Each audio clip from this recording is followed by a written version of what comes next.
Molt bon dia a totes i a tots, els que esteu ací, els que ens segueixen des de YouTube. Avui donem la benvinguda a alumnes de la Puríssima, de l'Institut Lluís Sunyer i del GFormat, que ens acompanyaran. Com sabeu, el dijous és el dia de l'ocupació, el que parlem de treball, tendrem després les entrevistes ahí fora. Aquí en la mesa, me paso el castellano, hablamos de talento. Me imagino que desde el punto de vista de las empresas también ellos tendrán otro punto de vista probablemente. No voy a hacer spoiler, pero bueno, muchísimas gracias por estar con nosotros y por acercarnos a este tema que es muy, muy interesante. Gracias. Gracias.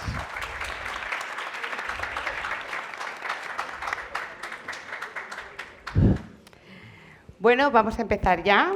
Buenos días a todas, a todos, bienvenidos. Veo que esta mesa redonda tiene una asistencia importante, cosa que nos alegra. Veo también muchas caras de gente joven, cosa que también es muy positiva. Y vamos a empezar porque hoy es el Día del Empleo y vamos a hablar de empleo, de talento y de retener talento. Sois una generación súper formada y las empresas quieren contar con los mejores, pero quieren además que se queden los mejores. Entonces, para hablar de talento, de retener talento, tenemos aquí a dos ponentes de excepción porque hemos traído a los mejores. Entonces, tenemos, por una parte, para hablar de estrategias que fomenten la permanencia, con Alba Piñol, que es directora de tiendas de España, de una de las empresas más importantes turroneras de este país. Si habláis de Lobo, de 1880, de Doña Jimena, bueno, pues ella es directora de tiendas de toda España. Entonces, nos puede dar una visión de cómo se trabajan los equipos desde arriba, de cómo se forman y se trabajan los equipos desde abajo. Así que, bienvenida, Alba. Muchas gracias. Y luego tenemos a Juanjo Marle, que es el número 1 en recursos humanos. Y no es que lo diga yo, es que tiene ese premio que ha ganado este año. Entonces, en su currículum, que es extenso, figuran 2 carreras, 4 másteres, pero realmente él no trabaja de lo que ha estudiado. Él ha creado una marca propia, él asesora a las empresas, él tiene más de, creo, corrígeme si me equivoco, 95.000 seguidores en LinkedIn. Por ahí va. ¿No? Por ahí va, más o menos.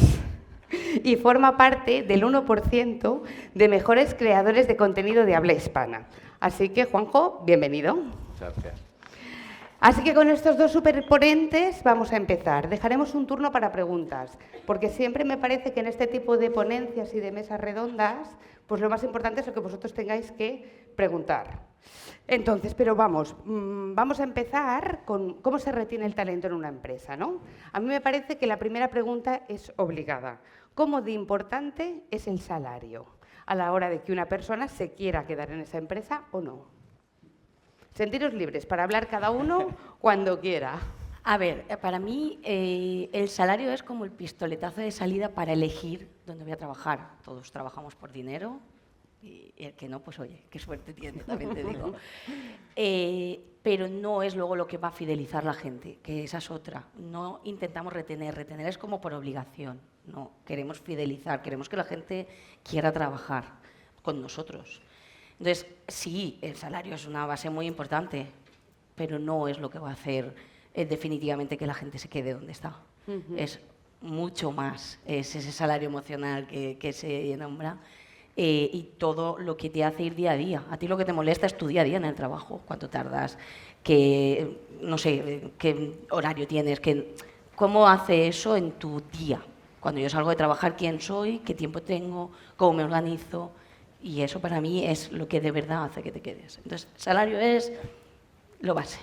Ok. ¿Y tú, Juanjo, qué opinas? Claro, ¿Cómo es de importante el salario? El salario es muy importante. Lo que pasa que, mira, esto lo explicaba un señor que se llamaba Maslow, un tipo muy inteligente, y hablaba de la pirámide de Maslow. Lo primero que necesitas tú en la vida es comer y beber.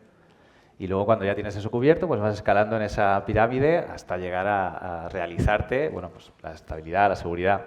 Y en el trabajo ahora pasa lo mismo. Hay tantas oportunidades que el salario es muy importante, pero eso ya lo tengo cubierto. O sea, hay tantas oportunidades que una persona podría decir, pues yo puedo emprender mi propio negocio, pues yo quiero emprender mi propia marca, yo quiero emprender y hacer un infoproducto. O sea, hay tantas oportunidades que ahora ya el salario es lo básico. A partir de ahí tenemos que trabajar otras cosas, como el salario emocional. ¿Qué es el salario? Vamos a mirar a ver, ¿qué es el salario emocional? Bueno, el salario emocional es todo el salario que no tiene que ver con la pasta. Es decir, yo voy a una empresa y me tratan bien. Yo voy a una empresa y me dejan el día de mi cumpleaños no ir por la tarde. Bueno, voy a una empresa y me pagan el gimnasio. Voy a la empresa y me dan un plan de carrera. Todo eso son beneficios que tú tienes por ir a trabajar y forman parte de tu experiencia como empleado. Sí. Pero cuando hablamos de salario emocional o de salario, ¿esos salarios emocionales se hablan en las entrevistas de trabajo? Sí, sí, sí. ¿Se tienen que hablar en las entrevistas de trabajo? Se deben. Se deben hablar en las entrevistas de trabajo. Lo que pasa es que sí, muchas veces, ¿no? O yo tengo la sensación, corregirme si me equivoco, que si en una entrevista de trabajo, ¿no? A mí me preguntan y digo, me cuentan cuál es el puesto de empleo, perfecto. Y entonces yo digo, pero entonces, si yo algún día necesito librar no porque tenga una fuerza de causa mayor, sino porque lo necesite por una cuestión personal, a lo mejor, ¿no? Pueden entenderlo que es un capricho. Es decir, ¿hay que hablar de estas cosas en las entrevistas de trabajo? Yo creo que sí. De hecho, yo las hablo y siempre intento dejarles pues ese teléfono para que si hay alguna duda, que en ese momento parece que no es esencial, pero luego lo va a ser, me escribas y me preguntes. Yo prefiero contestarte todo lo que necesitas saber antes de que a los 3 meses te des cuenta que estás en el lugar que no quieres estar. Pero obviamente luego está quién va a recibir esa pregunta. También hay que ser consciente en qué momento estamos, a lo mejor en el proceso de selección.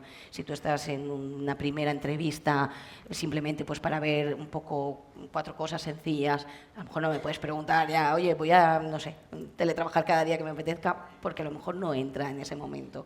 Pero sí que hay que preguntarlo, es muy importante. ¿Y vosotros creéis que las empresas son conscientes de que deben trabajar el salario emocional? No el salario, que eso lo tienen claro, sino el salario emocional. ¿En qué nivel estamos? Yo creo que hemos avanzado mucho, pero yo antes quería darnos un toque. Nosotros somos de recursos humanos, pero quería dar un toque a los profesionales de este gremio. Y es que, como estamos hablando de entrevistas, la responsabilidad de que todo quede claro es nuestra. Es de la empresa y es de recursos humanos. Nosotros siempre decimos, si el candidato te tiene que preguntar, es fallo tuyo, porque no lo has dejado claro. O sea, tú deberías contar muy bien y explicar muy bien por qué debería alguien trabajar contigo en tu empresa, qué es la experiencia que se va a llevar, qué va a ganar, y todo esto debería estar muy claro antes de la entrevista. O sea, si un candidato te pregunta que si hay teletrabajo o que qué va a hacer en su día a día, es que tú no lo estás contando bien, o que no lo estás contando directamente. Y claro, ahora hemos avanzado mucho en todo el tema del salario emocional, pero todavía hay empresas que no lo entienden. No entienden por qué alguien debería tener una experiencia de empleado a la hora de trabajar contigo. No lo entienden. Dicen, bueno, yo publico la oferta, no se apunta nadie, o viene la gente y se me va. Claro, pero ¿qué estás proponiendo para que esa gente se quede? Para fidelizar, no retener.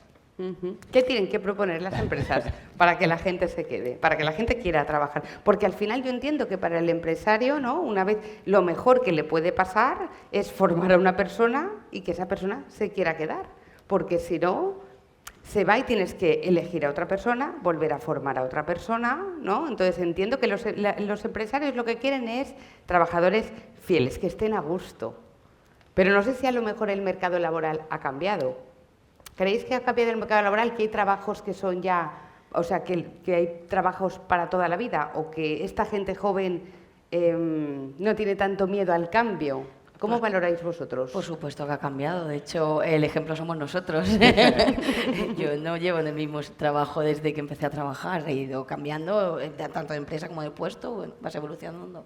Tenemos mucha más información, tenemos muchísima más formación también, y eso nos permite elegir. Pero eso no quita que no puedan haber sitios donde tú puedas estar a gusto muchísimos años. Pues a lo mejor no estar los 40 o 50 años que tengas que trabajar, pero sí 20 o 30, ¿por qué no?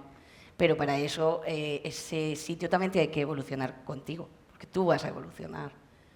Entonces, yo creo que no hay ya trabajos para toda la vida, pero sí que hay empleos duraderos. Bueno, a ti, si tú sales al mercado laboral, tienes que tener claro que a ti te van a pagar porque solucionas un problema en el mercado profesional, y en el momento que dejes de ofrecer esa solución, pues eres prescindible en el mercado profesional. Igual que tú comprarías algo en una tienda y cuando ya no te satisfaga, pues ya está, se terminó. Y por suerte o por desgracia, las soluciones son más esporádicas hoy en día. Todo cambia a un ritmo vertiginoso, es exponencial. Nuestro cerebro le cuesta entender lo exponencial. Pero fíjate que eso no es excusa. Quiero decir que tú decías, oye, un empresario quiere que alguien se quede el mayor tiempo posible o hasta toda la vida, ¿no? Eso ya no existe, pero porque el mercado no es así, ya nuestra vida no es así. Pero fíjate ahí, sí, no entro en nombres, pero hay una empresa de comida rápida, de hamburguesas, que no diré el nombre, y esa empresa cuando contrata a gente, sabe que esa gente no va a durar. No va a durar. Porque es un trabajo transaccional, puntual, nutricional, que por un momento dado en tu carrera o en tu vida te interesa. Y aún así, ¿sabes qué hacen? Intentan mejorar la experiencia de los empleados. Incluso, si lo veis, no digo nombres, pero si lo veis, las campañas que hacen de marketing, salen fotógrafos, no gente trabajando en esa hamburguesería, salen fotógrafos, salen pintores, salen cantantes. ¿Por qué? Porque la gente que va a trabajar ahí lo que quiere es ganar dinero y desarrollar carrera, pero quiere ser fotógrafo. Y el mensaje es, bueno, si estás aquí 2 años, son 2 años, pero vas a estar lo mejor posible. Y tú quieres ser fotógrafo y yo te voy a ayudar. Y entonces por eso, lo del salario emocional. Pues te doy flexibilidad, te apoyo, incluso invierto en la formación para que tú llegues a ser fotógrafo. Porque yo entiendo, ¿no?, que en esta nueva visión del empleo, que a lo mejor hay un poco de cambio generacional entre jefes antiguos o lo que entendemos como un jefe, ¿no?, a la antigua usanza, por así decirlo, estos jefes que llevan siempre, a ver, entenderme, para que, como el látigo, ¿no? O sea, es decir, como ese aprendizaje de la educación de la letra con sangre entra, pues un poco lo mismo, ¿no? Del trabajador, yo mando y el trabajador, claro, ahora deber entender que las cosas han cambiado, que este cambio en la educación de esta juventud hace que quiera trabajos que les hagan sentirse bien, que les dejen tiempo para realizarse en sus... La flexibilidad es una de las cosas, yo creo, que más valoradas por el empleado. Y, sin embargo, no sé si al empresario esa flexibilidad de horario, en el fondo, creo que le beneficia, pero a lo mejor es temeroso. ¿Qué pensáis? A ver, es que se me ocurren demasiadas opciones en la cabeza. Yo estoy pensando, por ejemplo, un ejemplo práctico, mis tiendas.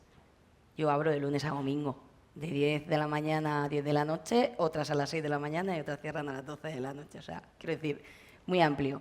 Ahí hay una flexibilidad, entrecomillada, porque la tienda hay que abrir, hay horarios, hay turnos. Obviamente me da igual que trabaje Mónica, que trabaje Juanjo, que trabaje yo, entre vosotros, pues que os podáis organizar, pero esa tienda se tiene que abrir. Entonces, ¿ese puesto tiene la posibilidad de tener flexibilidad? Poca. Obviamente, ¿qué hacemos nosotros? Oye, no sé, mi gato está enfermo, necesito llevarlo al veterinario, pues vamos a intentar. Y a lo mejor piensas, madre mía, si por el gato. Ya, pero es que para esa persona es esencial que su gato lo pueda llevar ella al veterinario. Pues vamos a intentar trabajar para que esta persona tenga ese tiempo. Y eso es muy complicado de que todo el mundo entienda dar esa flexibilidad cuando no la hay. No siempre la hay. Bueno, pero yo entiendo que ahí está la clave del éxito. Entiendo, quiero Intentamos. decir, ¿no? Cuando tienes un trabajo que es un horario comercial, que es de los más complicados, porque además, pues es un poco lo que comentas, ¿no? También sábados, también domingos, festivos, por la mañana, por la tarde. Entonces, a lo mejor, ¿no? Para tampoco pues, ser flexible en este tipo de cosas que a uno le hagan formar parte del equipo. Lo que pasa que no sé, a ver qué opináis, porque yo creo que muchas veces los mandos intermedios, tal vez no el empresario, creo que a lo mejor el empresario también tiene una visión de cultura corporativa de su empresa, pero tal vez los mandos intermedios son el problema. No sé si estáis de acuerdo conmigo o no, porque para ser jefe nadie te forma. Y no sé si a lo mejor necesitaremos reivindicar una formación para gestionar equipos, porque hay quien es muy bueno en lo suyo, pero luego no sabe gestionar un equipo. ¿Qué opináis? Claro, nos lo has dicho tú en la pregunta, el problema que tienen las empresas. Normalmente, por poner un ejemplo que entendamos todos, imaginad una empresa que tiene a 7 comerciales, a 7 vendedores. Y normalmente, ¿qué se hace en una empresa? ¿Quién asciende de esos 7 vendedores o vendedoras? El que más vende. Claro. Y entonces es manager de vendedores. Ya tienes a 6 vendedores y un manager. Y lo que has hecho es perder a tu mejor vendedor o vendedora para tener a alguien que tampoco sabe lo que tiene que hacer, porque realmente el manager no tiene que vender, ya vendía el comercial, lo que tiene que hacer es que los que están vendiendo vendan más y mejor. O sea que para eso necesita otras habilidades. Tiene que escuchar, tiene que ver qué necesitan, tiene que apoyarles, liderazgo. Y eso es lo que pasa en las empresas, que pierden al mejor profesional porque ponen a alguien a hacer algo que no sabe hacer. O sea que la formación es fundamental. Y con lo que hablábamos antes, yo quería contar una cosa personal mía, pero lo vais a entender. ¿Cuál es el reto que tienen las empresas? Pues, claro, tú le preguntas a alguien, o hablabas tú de las tiendas, alguien que tiene que trabajar horario partido, lo que sea, dices, ¿cómo crees que va a trabajar mejor esta persona? Si está feliz o si está contenta o si está amargada.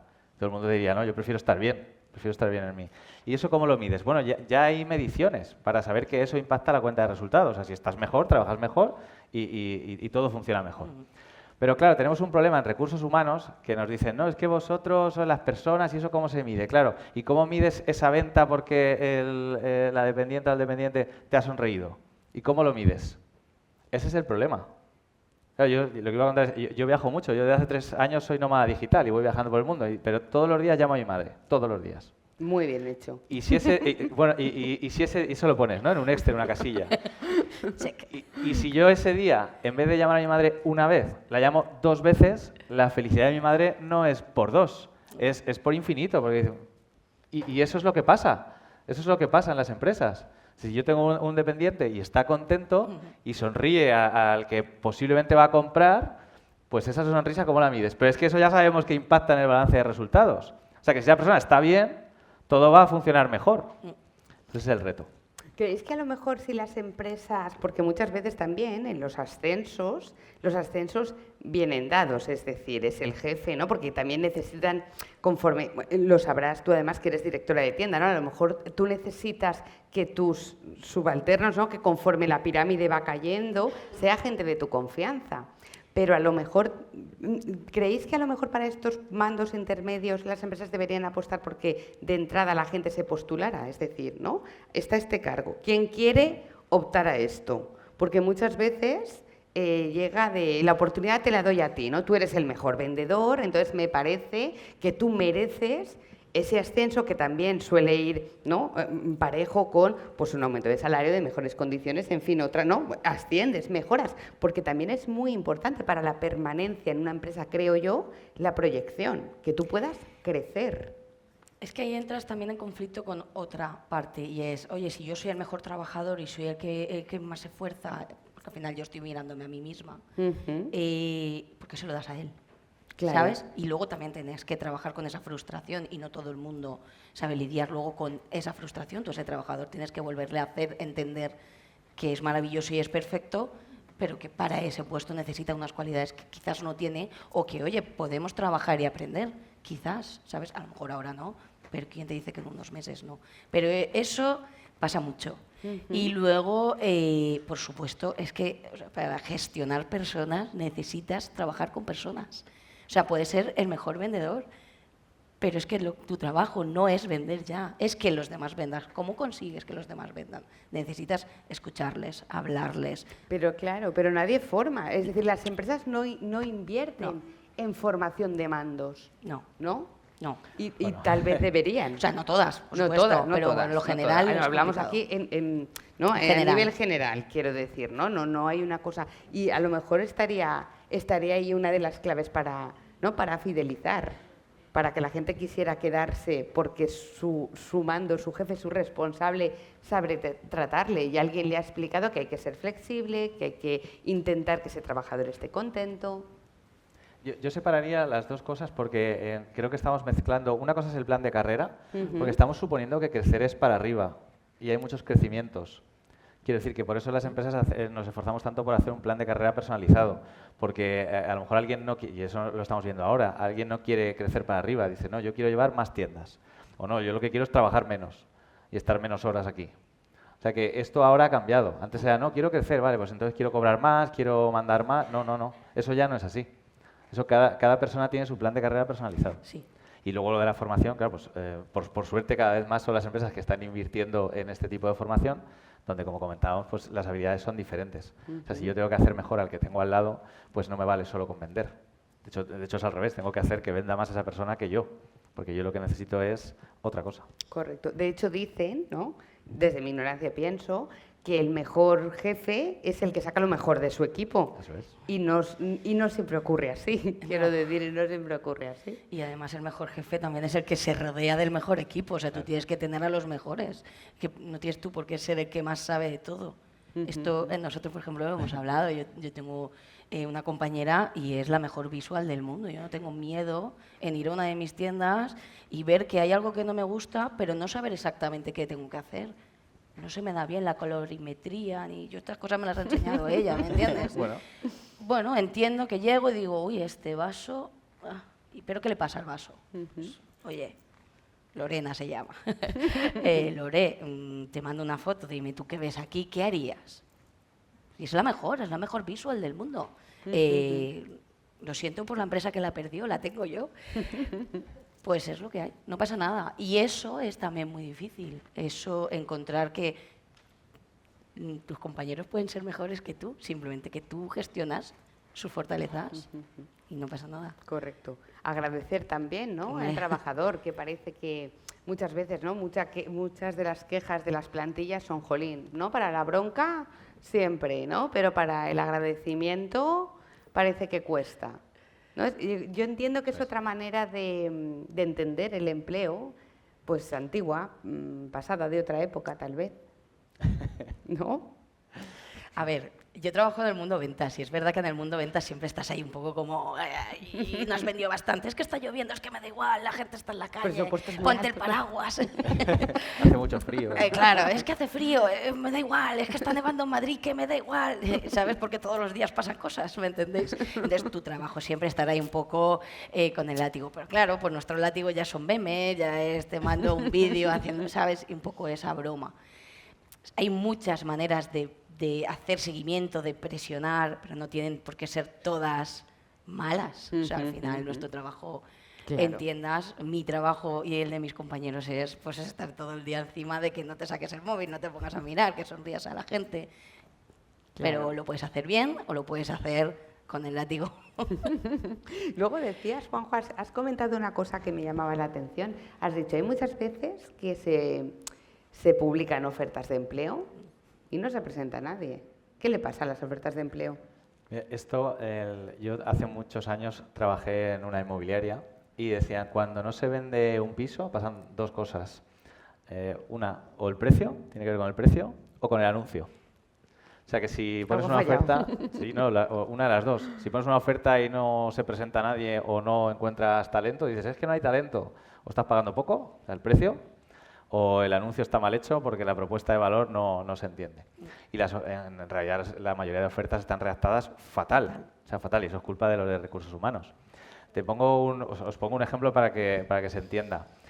Claro, si tú pones una oferta de empleo y dices que necesitas el B2 de inglés y pones en requisitos B2, se puede apuntar muchísima gente o no, pero qué fácil es explicarlo y decir, en vez de poner B2, pones cada lunes vas a liderar una reunión con el equipo de Estados Unidos, Suiza y Países Bajos. Así que estarás más cómoda si tienes un nivel fluido de inglés. Entre paréntesis, B2.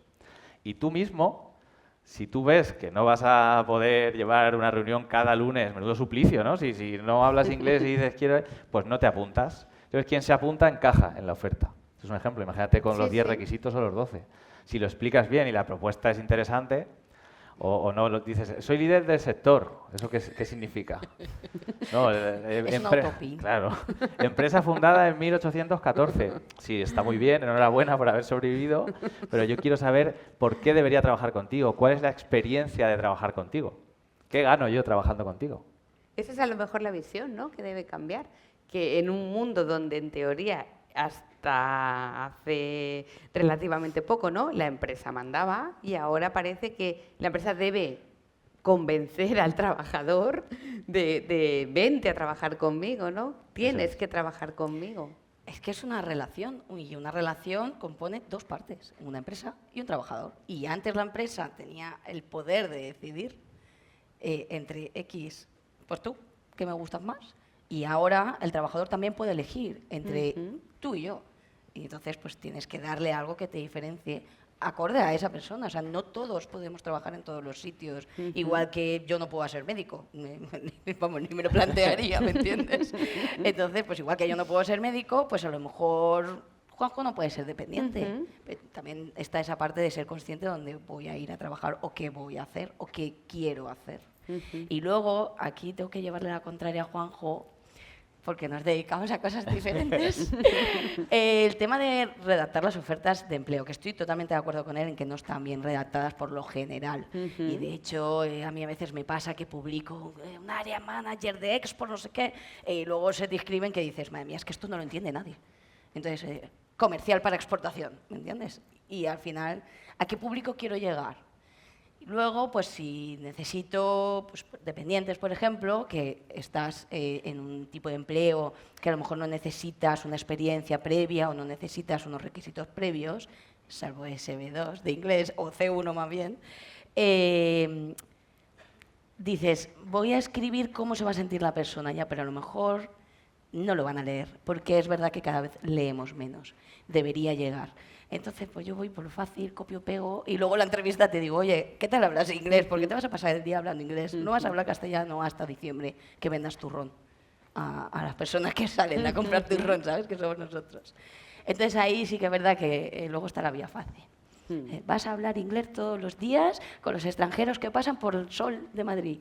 Pues no lo pongo, porque no lo van a leer, ¿sabes? Inglés, B2, y luego ya sí que te lo explico.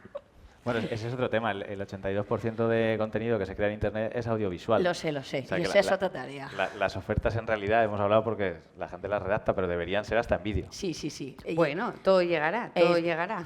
Ahí le doy toda la razón porque es verdad que muchas veces piensas, esto si fuera un TikTok de 10 segundos, tendría muchos apuntaría más más gente. inscritos, ¿sabes? Luego ya está a la capacidad. Se lo dejo a Juanjo. Seguro. Luego hay una cosa que me parece que la gente, bueno, que la gente en general tiene muy en cuenta y es la posibilidad del teletrabajo. Me parece que es no todos los empleos se puede teletrabajar, pero me parece que es una flexibilización de horarios que al empleado le gusta mucho y al empleador ha tenido que llegar una pandemia mundial para darse cuenta de que funciona. Y podemos confiar en el trabajador y es rentable y es provechoso. ¿Cómo veis vosotros? ¿Cómo valoráis vosotros el teletrabajo? ¿O cómo creéis que se valora el teletrabajo en las empresas como empleador y como empleado? Yo ya sabes lo que voy a decir. Y yo. Empiezo, que la tuya al final es muy guay. Tu visión, quiero decir. ¿Cómo ves tú? Que empieces. ¿Cómo ves tú, No, Juan? bueno, claro, Como yo- nómada digital, claro, que yo no te voy a Nómada decir- digital, correcto. Llevo 3 años teletrabajando por el mundo. Yo he vivido ya en 11 países. Pues claro, yo defiendo el teletrabajo A muerte. con la vida. Claro. Claro que sí. Lo que pasa es que tiene cosas buenas y cosas no tan buenas, y eso hay que verlo. O sea, siempre que se puede hacer, ¿por qué no vas a hacerlo? Y ahora lo que tienes que hacer es explicarle muy bien a la gente por qué debería volver a la oficina o a un sitio presencial. No, es que quiero que tengamos la reunión aquí. Bueno, pero explícame por qué, o sea, qué es lo que gano si yo no me lleves a un cubículo a trabajar y a mandarle un email al del segundo piso allí, ¿sabes? Eso lo puedo hacer donde yo quiera. Lo que pasa ahora también, la otra cara, es, bueno, si tú tienes talento y vives en Alcira, ¿qué diferencia hay con el talento que tienes aquí y el talento que puede haber en un país de Latinoamérica? Que tienen un coste de vida mucho más barato, que puedes encontrar talento a lo mejor más fácilmente vendiendo del puesto, o sea, que tiene su parte buena y parte mala.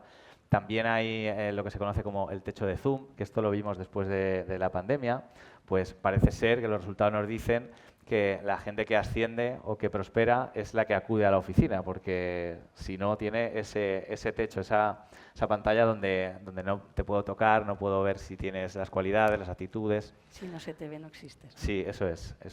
Entonces, bueno, pues hay que valorar qué conviene y qué no conviene. Techo de Zoom. Techo de Zoom. Zoom. Sí, Zoom, la plataforma donde hacemos videollamadas. videollamadas, pues comúnmente se le llama así, techo de Zoom, como que si no te veo por la oficina y no estás a mi alrededor y no tengo contacto contigo, pues voy a ascender a quien conozco y a quien ha hecho los méritos, pero méritos asociados al presencialismo, lo cual es un error, pero pues nos estamos encontrando con esto, ¿sí? Sí, yo luego, claro, tengo otra visión, que yo soy pro también teletrabajo, pero entiendo que no siempre es ni posible, ni viable, ni justo, porque mis chicos en sus tiendas no pueden teletrabajar. ¿Qué cosas hacemos? Pues intentamos, no sé, si un responsable de tienda se tiene que pasar 3 horas haciendo horarios, me da igual que los hagas detrás de un mostrador así o que los hagas en tu casa a gusto con tu café en tu casa. Bueno, pues intentas darle, pero entiendo que no existe esa cultura siempre. Y luego, yo puedo teletrabajar, pero a mí me gusta la gente. Me dedico a los recursos humanos, me gusta ir a la oficina, me gusta... Pero claro, entonces tengo esa parte híbrida y esa posibilidad de elegir cuándo voy, cuándo no voy, que entiendo que tampoco todo el mundo puede. Y esas personas que se levantan a las 5 de la mañana en mi fábrica y van a hacer turrón, no pueden teletrabajar. Y es muy injusto que ellos estén haciendo turrón y todos en nuestras casas ahí teletrabajando. Entonces, mi visión es diferente. Entiendo que, oye, de vez en cuando vamos a encender las luces de la oficina y que parezca que aquí estamos todos, ¿no? Diferente. Claro. Correcto. Si hablamos de empleo, y no quiero que se me pase el tiempo sin introducir una cosa que creo que a lo mejor está en el ambiente.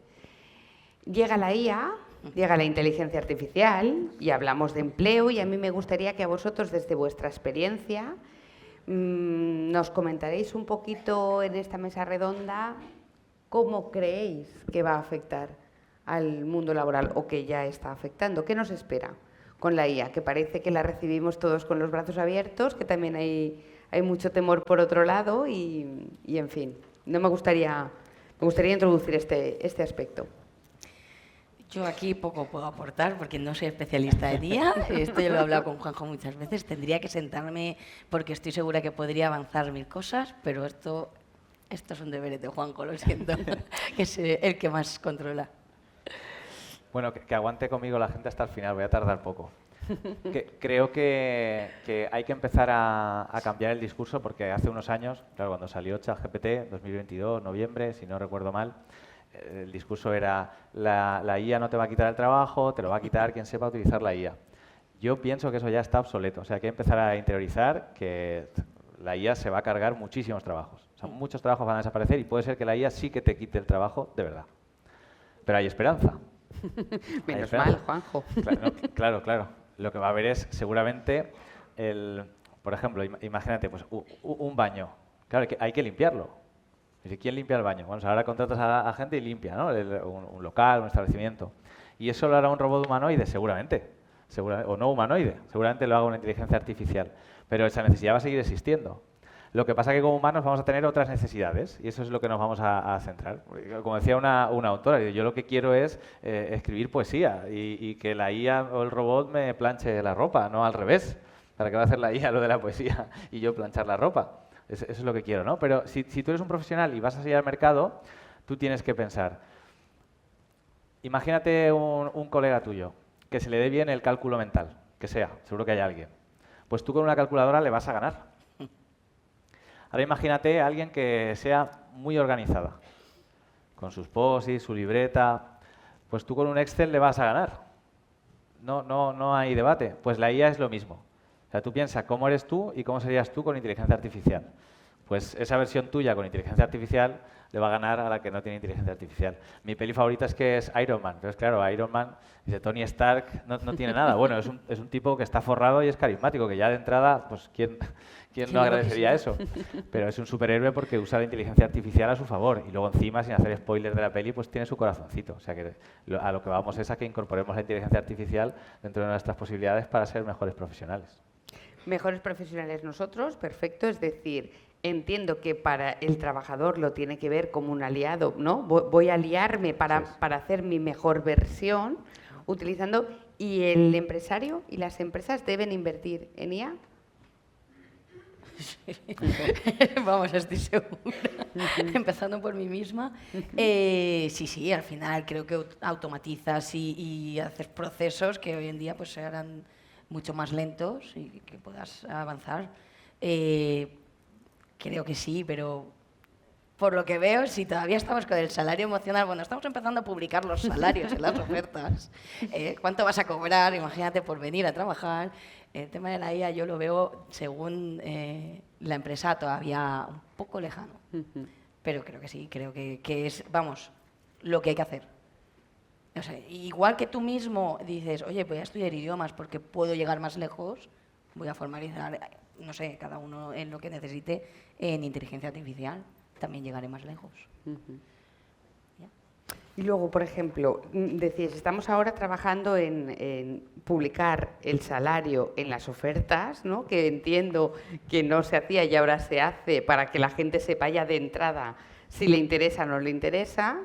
Y luego comentabais que no, es verdad que el salario no es la clave para la permanencia en un sitio, pero a lo mejor hay que ir dando incentivos económicos para que la mejora salarial no sea me voy a la competencia. ¿O qué? ¿Cómo lo veis esto?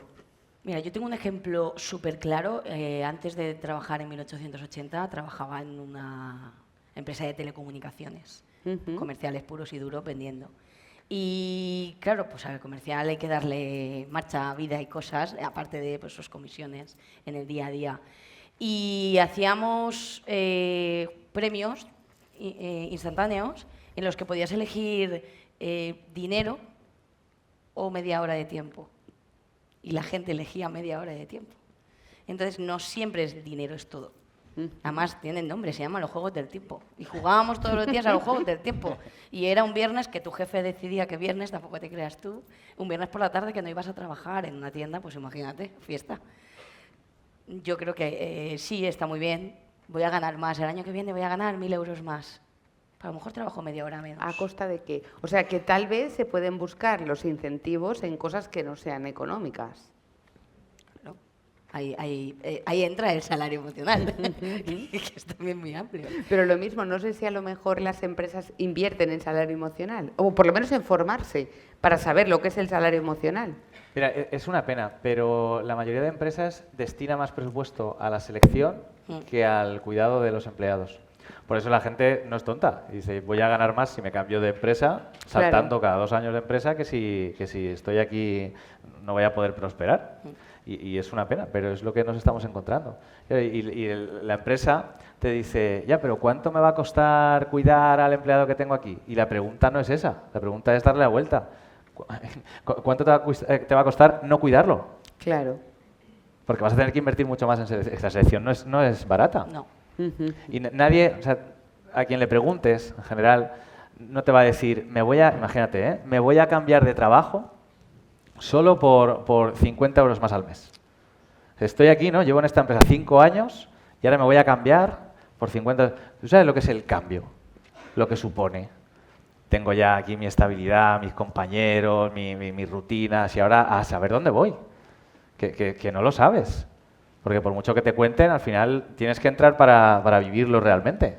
Esto le ha pasado a los futbolistas, los cambias de equipo y son los mismos delanteros y en otro equipo no funcionan. Dices, el coste es muy alto. O sea, ¿cuánto te cuesta a ti como empresa no cuidar a la gente que tienes dentro?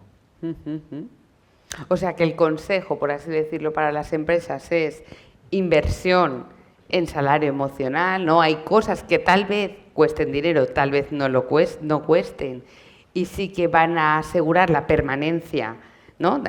Formar parte de esta empresa, fidelizar al trabajador de esa manera, ¿no? Y al empleado, ¿qué le podemos decir? Que no tenga a lo mejor miedo a la hora de plantear lo que necesita o sus inquietudes, ¿no? Para a lo mejor quedarse en la empresa, que a lo mejor... Es que para mí es inconcebible que tú tengas miedo de decir lo que necesitas y que alguien te diga si es viable o no. Te quiero decir, a mí si un compañero me pide teletrabajar, pues obviamente es inviable, pero que me lo pueda decir y que yo le pueda dar las explicaciones de por qué no puedes teletrabajar si tienes que vender, ¿no? Por ponerte un ejemplo absurdo. Pero es que tendríamos que empezar más bien porque no tengas miedo de decir qué necesitas. Correcto. Ok, pues fenomenal. Pues si queréis que se ha quedado algo en el tintero que queráis comentar y si no podemos dar paso a las preguntas, que seguro que es lo más interesante y Y tenéis aquí a dos superponentes, o sea que... Y luego tenéis una tanda de entrevistas, así que... Hola. Yo aprovecharía. Bueno, gracias a los dos, Alba, Juanjo, Mónica también, que ya es un clásico aquí. Yo me gustaría que contarais un poco vuestra historia de éxito, obviamente. Cómo habéis llegado a donde estáis, qué habéis estudiado, o sea, vuestro storytelling, porque todos tenemos algo que contar y seguro que a la gente que está aquí le puede servir de aprendizaje o referente, ¿no? Todos esos pasos que habéis dado y que os han llevado a estar hoy donde estáis, que creo que sois los dos personas de éxito. Bueno, mi historia es más normal. La de Juanjo es que es súper interesante. Yo siempre que se la escucho me maravilla. Bueno, pues yo estudié Relaciones Laborales en la Universidad de Alicante porque de repente me gustaba, no sé por qué, todo el mundo laboral. Y estaba trabajando a la vez que estudiaba, trabajaba en una empresa de telecomunicaciones vendiendo detrás de un mostrador. Y bueno, pues poco a poco fui ascendiendo hacia arriba y fui gestionando equipos y eso es lo que hizo realmente mi desarrollo profesional. Fue donde aprendí todo lo que sé. Tenía 24 años y no sé, 20 personas en ese momento a mi cargo y entonces pues aprendí ahí a base de palos, ¿ves? Me hubieran enseñado un poco y me hubieran hecho un favor. Pero bueno, y luego nada, pues esta empresa finaliza y estuve 12 años y de ahí pues di un poco salto a más recursos humanos desde la parte administrativa. Selección, fui responsable de recursos humanos en otra empresa de telecomunicaciones y fui probando, no encontraba mi sitio y ahí hablamos de ese salario emocional porque cambié básicamente porque no estaba donde tenía que estar hasta que llegué a 1880 a ser técnico de selección y que de hecho también lo sigo haciendo. Y bueno, pues vieron en mí la oportunidad y yo también de gestionar este proyecto de tiendas propias que me apasiona. Pasar del mundo industrial al retail, que tienen 4 años de historia las tiendas. Me encanta trabajar con la gente, el día a día, visitar las tiendas y esa es mi historia y aquí estoy.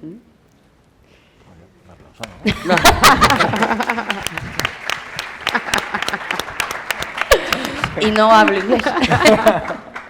No aplicaste, ¿no?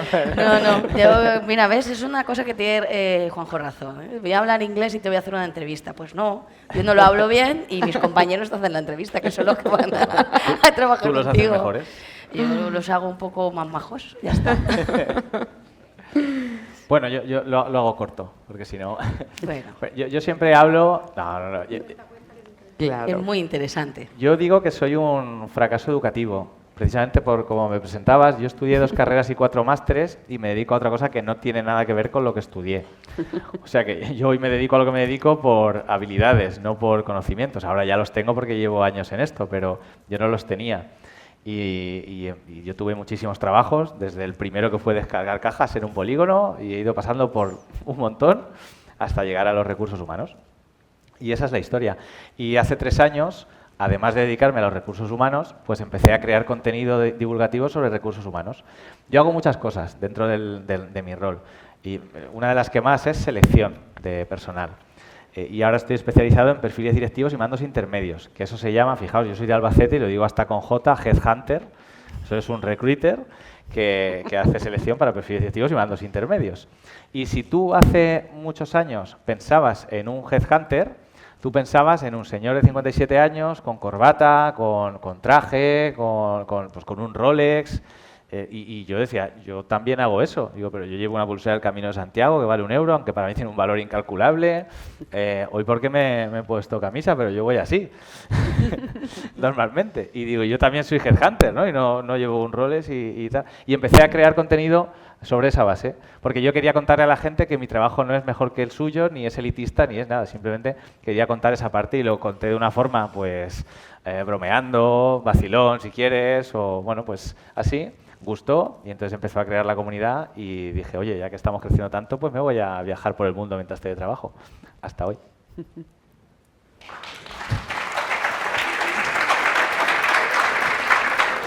Y voy a hacer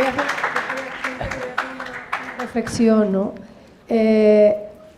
Yo soy mucho más mayor que vosotros y nosotros normalmente, mi generación, entrábamos en un trabajo y y te desarrollabas ahí o no y te jubilas en ese trabajo. Creo que eso sí que está cambiando en la gente joven, que tienen ya la capacidad de elegir, como habéis dicho, y de moverse, ¿no? Lo veis interesante, me imagino. Claro, yo creo que esa está mejor, te quita presión, ¿no? Tú imagínate que ahora le dices a alguien, tienes que estar 47 años, bueno, vas a jubilar ¿a qué edad? ¿A los 95? ¿Nos jubilaremos? o más.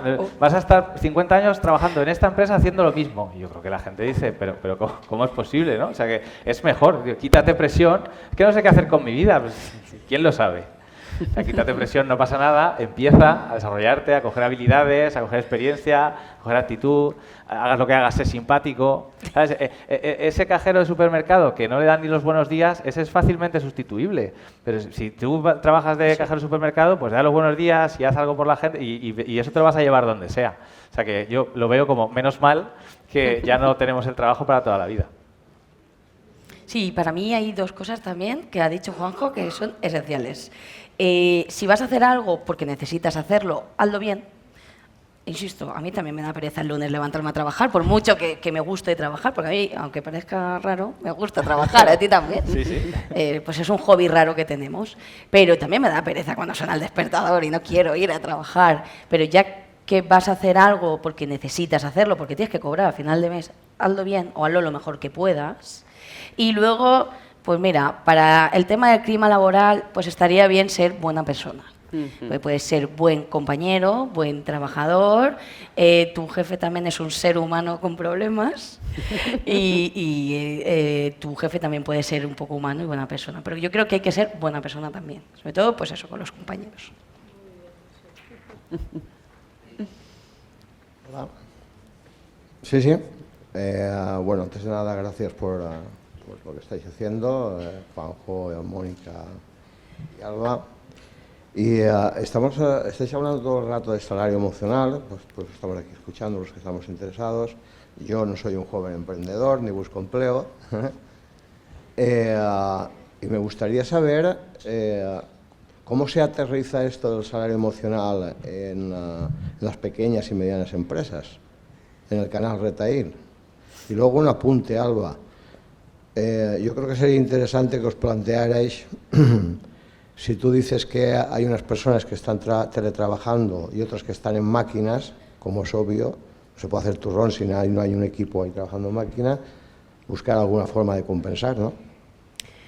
Pues sí, totalmente sería de interesante, acuerdo. ¿no? Bueno, gracias. Totalmente de acuerdo. Sí que es cierto que ahí ya no entro tanto yo, porque yo estoy en el mundo más tiendas, y entonces es donde a lo mejor tengo mano, pero sí, y pues igual que mis compañeros, no se puede hacer turrón si no hay personas detrás, y más el turrón que no está tan industrializado como pensamos. Os invito a que vengáis al museo y conozcáis nuestra fábrica.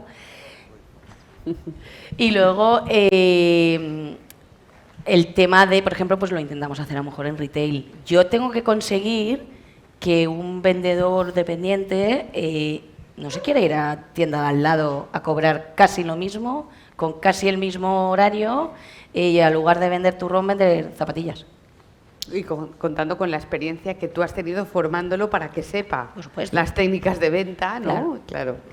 Y por eso intentamos trabajar un poco pues con ese tipo de... Pues, mi gato está enfermo, voy a llevarlo, oye, es tu cumpleaños, a ver si sales pronto, y ese tipo de cosas que luego pues tienen un valor incalculable, como la pulsera de 1 euro de Juanjo, que valen mucho más a veces que en la tienda de al lado entro a las 10 y salgo a las 2 y no hay más.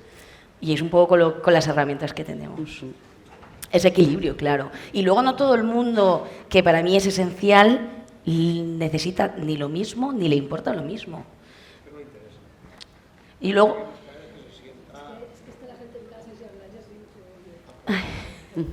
Sí, decía o sea, por ejemplo, yo me puede importar más lo económico y a Juanjo salir a las 3 de la tarde.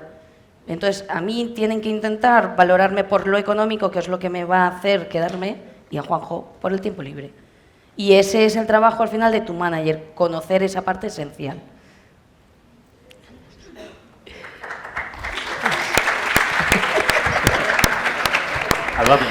Esto ya me pone más nerviosa, ¿eh? Según... Un segundo. Es que falta contestarle a... Correcto. ¿Cómo se aterriza Sí. el salario emocional en las pymes? Te de- Antes era mucho más fácil. ¿Verdad? No lo sé, no estaba allí, me lo han contado. ¿Qué ocurre? Que cuando tú sales... Nosotros en Recursos Humanos hemos traído palabras y estrategias del marketing y ventas. Cuando tú sales a vender un producto o servicio al mercado, tú tienes que definir quién es tu cliente ideal, ¿no? Lo que llaman el buyer persona o el client persona. Pues nosotros en las empresas hacemos lo mismo, o las que lo hacemos, ¿no? Deberían hacerlo todas, pero las que lo hacemos, tú decides quién es el candidato ideal, el candidate persona. Y ahora es más difícil, ¿por qué? Porque la gente antes éramos más parecida, por decirlo así, como todo el trabajo era para toda la vida, y ahora esto lo explicaba muy bien Mónica Mendoza, que es una gurú de las ventas, y decía, ¿cómo le vendes a alguien? Esto ya es de ventas, ¿eh? ¿Cómo le vendes a alguien que tiene entre 25 y 35 años, que lleva en el bolsillo un smartphone que vale 1.500 euros, pero luego se van a un concierto que vale 400 euros la entrada, pero duermen en un hostel en 20 juntos por 5 euros, se toman un café de especialidad que vale 9 euros, pero luego comen por 2 euros sentados en un banco? ¿Cómo lo haces? Está como... No entiendes esa radiografía. Y eso te obliga a decir, vamos a ver, ¿yo qué ofrezco? Y necesito diagnosticar, dibujar el candidato ideal. O sea, que no te vale decir, doy flexibilidad, o en Oreca, ¿no? Retail, doy flexibilidad. Bueno, es que a lo mejor no. A lo mejor mi candidato ideal no quiere flexibilidad. Pero bueno, hay cosas, por eso hablamos del salario emocional, que unas eran gratis y otras no. Dar las gracias es gratis. Y como todavía seguimos con el discurso de aquí se viene a trabajar y aquí en la calle hace mucho frío, vete, pues esas cosas sí que podemos aterrizarlas. Pero vamos, en resumen, no hay respuesta general porque ya no hay perfiles generales. Sé que quiere que te lo demos la respuesta, pero hay que hacer un diagnóstico para ver qué necesita la empresa y qué necesita el candidato. Bueno, y claro. es todo súper especial. Tratar a cada trabajador a lo mejor de forma individual como persona y decir, ¿no? Tú necesitas eres así, te cuido de esta manera. Exacto. Claro.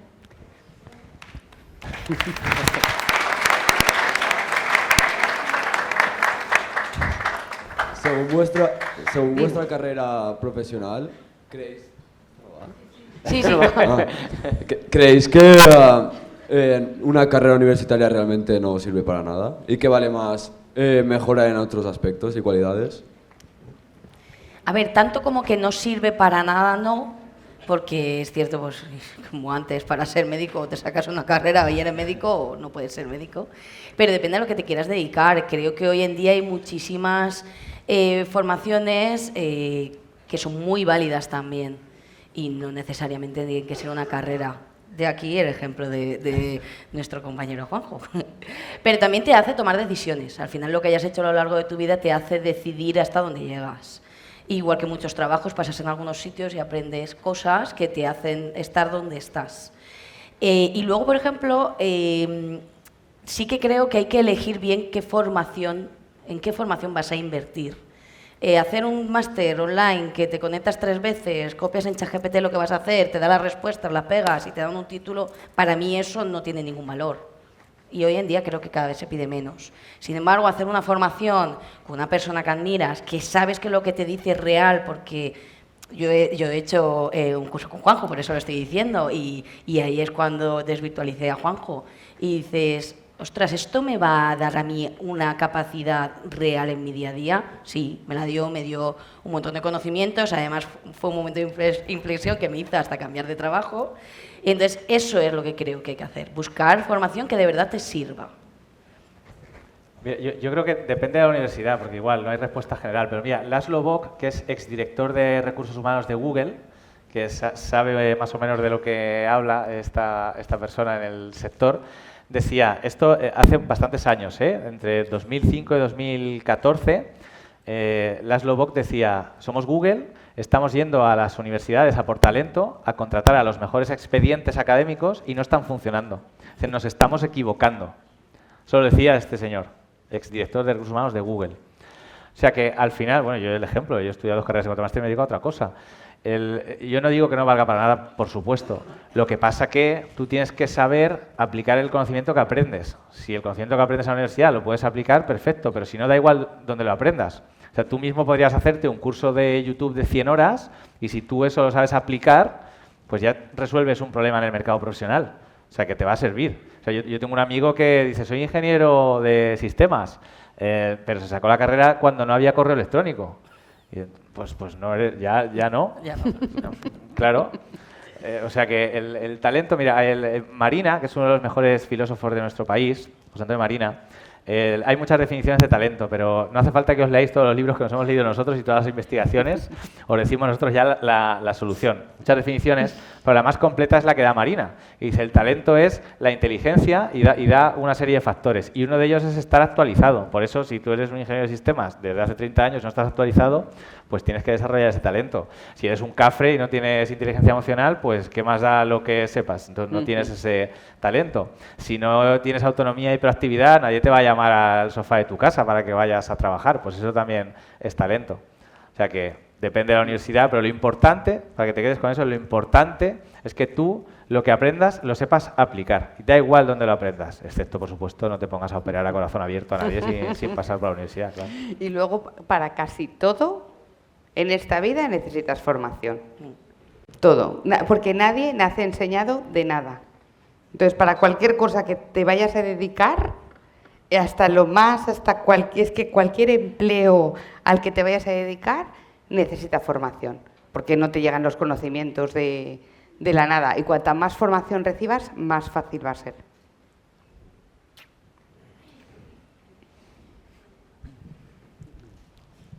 Buenos días. Buenos días. Hola. Yo quería preguntar, cuando llegas a una edad, más de 50 años, ¿qué posibilidades tenemos de encontrar un trabajo ante los jóvenes? ¿Empiezo yo? Sí. Yo entiendo la pregunta, pero en condiciones normales las mismas. Las mismas, porque si alguien me dice, es que a partir de 50 tenemos menos posibilidades, y te podría defender que sí y que no con los mismos argumentos. Y si alguien de 20 lo dice, igual, con los mismos argumentos. Porque te podría decir que hay gente de 20 años que le da miedo coger un teléfono. Y entonces, ¿Estamos preparados ahora mismo con lo de las redes y demás? ¿Podemos encontrar trabajo igual que otro que sea más joven? igual o mejor. Quiero decir que el edadismo va para las dos partes y por desgracia aún hay gente que piensa en el edadismo, pero que realmente, ceteris paribus, todo igual, no es un problema. De hecho, es verdad, o sea, alguien joven te podría rebatir y decirte, pero es que nosotros no nos dan la oportunidad, por lo que hablamos de la IA, porque la IA lo que está haciendo es que a los juniors le está poniendo un obstáculo. Porque tú, ¿cómo aprendías? Cuando entras a trabajar, ¿cómo aprendes? Tú, si te dedicas al marketing, no entras a hacer la campaña de Ralph Lauren nada más entrar. Tú haces los recados y ves cómo, y el sistema, y los emails, el seguimiento, y como todo eso lo va a hacer una IA. Entonces, hay argumentos para las dos partes. O sea, yo no intentaría pensarlo así, sino más bien igual que le puede pasar a alguien de 20, de 30, 40, 50, 60 o 70, porque nos va a tocar, que es estar actualizado y estar reciclándose constantemente. O sea, si ahora utilizamos un CRM y ahora el CRM lleva IA, pues tengo que saber utilizar el CRM y la IA, tenga 20 o tenga 45. Y si ahora, por lo que sea, la gente valora que le llamen por teléfono, porque como todo es un mensaje, ya no es personalizado, pues llama. Entonces, tienes que llamar. O sea, tienes 20, es que no estás acostumbrado, pues te tendrás que acostumbrar. Tienes 50, llama mucho, pues enhorabuena. Pero que da igual, lo que tienes que hacer es adaptarte. Es verdad que el edadismo es una realidad, porque eso es cierto, pero yo creo que la clave está en sacar los puntos fuertes. Exacto. Las personas con más edad tienen determinados puntos fuertes que los jóvenes no tienen. Y al revés, es verdad, es cierto que en tecnología el joven, quiero decir, son nativos digitales, o sea, eso es una realidad, pero también es cierto que una persona con más experiencia ha pasado por determinadas cosas, tiene determinado bagaje que también le hace ser sus puntos fuertes. Yo creo que en la búsqueda de empleo, las personas que tienen más edad tienen que y las jóvenes también, uno tiene que analizarse como persona y decir, mis puntos fuertes son estos, y yo soy bueno en esto, y todo lo demás se puede aprender. Y además, añadiendo a lo que dice Mónica, a cierta edad ya tienes el conocimiento de en qué eres bueno, qué no te gusta o qué sabes hacer, que cuando eres joven al final todavía tienes ese camino por delante de equivocarte. Entonces, va ahí, creo, en qué sé hacer, qué se me da bien. Oye, ¿por qué no voy a hacer, no sé, un cursito de esto, presencial, online o como sea, y centrarme un poco ahí? Bueno, lo primero, enhorabuena por vuestra exposición, porque creo que está siendo una mesa, estamos comentando, que nos está encantando. Y como también hay mucha gente joven, nos gustaría que explicaseis cómo veis el tema de las habilidades blandas, si queréis explicarlas vosotros o cuáles son las que consideráis que deben, no digo de ser indispensables, pero por lo menos muy a valorar en los puestos. Porque además, introduciéndose ahora tanto también la inteligencia artificial, toda la parte de digitalización, los techos Zoom que estás comentando, al final lo habéis ido diciendo durante toda la exposición, a lo mejor sin explicarlo tan expresamente, pero esa parte para que un poco la tuviésemos todos claro. No, esto te voy a dejar que lo hagas tú. ¿Ah, yo? Sí, porque Juan José explica siempre mucho mejor que yo, es mucho más técnico y más explicativo. Yo no me dedico a esto. Entonces, yo luego te aporto dos cosas que tengo en la mente. ¿A que las digo? Ya sí, no, tú dilas y luego me repito. Bueno, es que esto, ya vuelvo a decir, yo soy de Albacete. No pasa Pero bueno, nada, esto todo con J. en la jerga se llaman las soft skills, las habilidades blandas. Las habilidades blandas son aquellas que tú sabes hacer porque eres un ser humano, ya está. Y las habilidades técnicas son aquellas que te permiten a través de una plataforma, una herramienta, una app, ser mejor profesional. O sea que si tú sabes usar un CRM, un RP, un Excel, un ordenador, un ChatGPT, Perplexity, el que uses, esas son habilidades técnicas. Y las habilidades humanas, o las soft skills, o las habilidades blandas, es tu capacidad de escucha, tu proactividad, la autonomía, tu capacidad de vender, negociación, todas estas. ¿Son importantes? Pues se dice que el conocimiento técnico es la base, o lo que tú sepas hacer, y luego las habilidades blandas son las que te van a dar el trabajo y encima hacer que te quedes.